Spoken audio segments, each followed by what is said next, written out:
अध्याय 4 जो साधारण अपवादों के विषय में है, और इसके अंतर्गत धारा 76 से लेके धारा 106 तक जो है इसमें बताया हुआ है। कुछ कार्य ऐसे हैं जिनको करने पर उन परिस्थितियों में अगर किया जाता है तो वह अपराध की श्रेणी में नहीं आएंगे, अपवादिक रूप से वह कार्य अपराध नहीं माने जाएंगे। जो शीर्षक है वह है साधारण अपवादों के विषय में। तो यहाँ मैं धारा 76 से लेके शुरुआत करता हूँ, और सबसे पहले मैं धारा 76 और धारा 79 को एक साथ चर्चा में लेंगे। धारा 76 के अंतर्गत बाउंड बाय लॉ शब्द का इस्तेमाल किया गया है, यानी विधि द्वारा आबद्ध, जो कानून ने जिसको बांधा हुआ है, जिसके ऊपर कानून का बंधन है, ऐसी बात जो है धारा 76 में बताई गई है। और धारा 79 के अंतर्गत बताया हुआ है जस्टिफाइड बाय लॉ, यानी विधि द्वारा न्यायानुमत।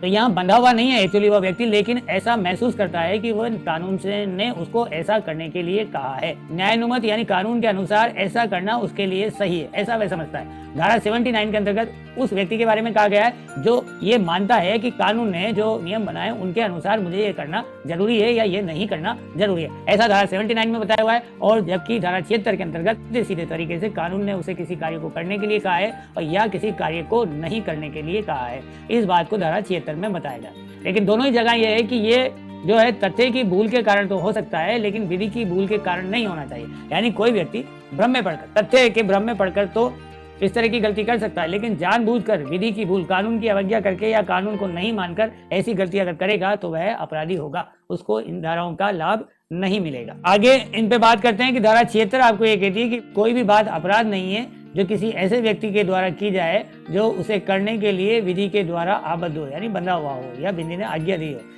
या जो तथ्य की भूल के कारण न कि विधि की भूल के कारण सद्भावना पूर्वक विश्वास करता हो कि वह उसे करने के लिए विधि द्वारा आबद्ध है और उस कार्य को करता है, तो उससे जो अपराध घटित होता है उसके लिए वह उत्तरदायी या दोषसिद्धि नहीं होगा।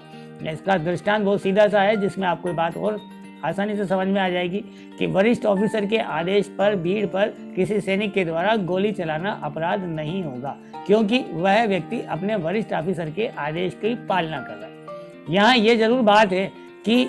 ऐसा कोई आदेश के पीछे भी ये देखा जाना चाहिए कि वह आदेश उसे विधिपूर्ण लग रहा है या नहीं। बिल्कुल ही गैर कानूनी रूप से अगर कोई आदेश दिया गया है तो वह उस पर ये अपवाद या ये दृष्टांत लागू नहीं होगा। कई लोग इस पर आपत्ति रख सकते हैं, तो इसके बारे में मैं जो इसका अपवादिक केस है चरणदास नारायण सिंह बनाम राज्य 1950 पंजाब का इस मामले में ये बताया था कि ऑफिसर को ये सूचना मिली कि जुआ खेला जा रहा है। जुए की सूचना पर वहां पहुंचे और वहां पहुंचने पर उसने गोली चलाने का आदेश दे दिया, तो उसे केवल 3 वर्ष का कठिन कारावास दिया गया। यहाँ एक सूत्र भी काम करता है लैटिन का कि इन नॉन रेसियो फैसिड एक्यूजेट, इसका अर्थ ये भी निकलता है कि ignorance of fact is a good excuse, कि अगर तथ्य का कोई भ्रम पैदा हुआ है तो वह एक अच्छा एक्सक्यूज हो सकता है, गुड एक्सक्यूज हो सकता है। इग्नोरेंस ऑफ फैक्ट, फैक्ट की इग्नोरेंस, तथ्य की भूल हो सकता है, लेकिन विधि की भूल नहीं होगा। ये बात आप इसमें ध्यान रखें। जैसा मैंने आपको एक अपवादी केस के रूप में कहा कि चरणदास नारायण सिंह बनाम राज्य, इसमें यहाँ ये कहा गया है कि अगर अविधिक आदेश दिया गया हो, ऐसा आदेश जो नहीं दिया जाना चाहिए, ऐसा अविधिक आदेश दिया गया है और उसकी पालना की गई है, तो वह बचाव नहीं दिया जाएगा धारा 76 का। हाँ, उसमें दंड की कमी की जा सकती है। संबंधित और केस लॉ जो है भाव जीवाजी बनाम मूलजी दयाल का केस है, जिसके अंतर्गत चोरी का माल समझकर सिपाही द्वारा गिरफ्तार कर लिया गया, लेकिन चूंकि उसकी संतुष्टि नहीं की गई थी इसलिए उसको बचाव नहीं माना गया। आर बनाम टालसन जो है इसका एक और मशहूर केस है, तो बताता है कि स्त्री द्वारा अपने पति को मृत मानकर महिला ने दूसरी शादी कर ली, तो इसे जो है एक बचाव का माना गया और उसे आपराधिक दायित्व से मुक्ति दी गई। शिव सरून सहाय बनाम मोहम्मद फाजिद खान 1868 का ये केस है। इसमें सफेद घोड़े के मामले में पुलिस के द्वारा गिरफ्तार किया गया, लेकिन चूंकि सम्यक जांच नहीं की गई थी इसलिए वहां पुलिस अधिकारी को दोषी माना गया कि विधि ने किसी व्यक्ति को गिरफ्तार करने की शक्ति दी गई है, लेकिन उस शक्ति का उपयोग भी वह सम्यक सतर्कता और सावधानी से ही करेंगे। ये नहीं कि उसे शक्ति मिली है तो उसका बस इस्तेमाल कर दो। तो अगर किसी जगह पर ये रिपोर्ट दर्ज हुई है कि मेरा एक सफेद घोड़ा खो गया है और उस रिपोर्ट के आधार पर जाकर उसने किसी भी व्यक्ति को जिसके पास सफेद घोड़ा है पकड़ लिया, बंद कर दिया, गिरफ्तार कर लिया, तो वह गलत होगा, ये उसके लिए बचाव नहीं माना जाएगा। अब मैं इसका जो दूसरा पक्ष है जो धारा 79 के रूप में बताया गया है, विधि द्वारा न्याय अनुमत, यानी विधि ने उसको कोई शक्ति नहीं दी है, कोई बांध नहीं रखा है, किसी काम के लिए मना नहीं किया है, लेकिन कानून के अनुसार कोई व्यक्ति अपने आप को बंधा हुआ या वैसा करने के लिए आवश्यक समझता है कि ऐसा करने की इजाज़त न्यायालय ने या विधि ने उसको दे रखी है, तो ऐसे मामलों में कोई बात अपराध नहीं है जो ऐसे व्यक्ति के द्वारा की जाए जो उसे करने के लिए विधि के द्वारा न्यायानुमत हो,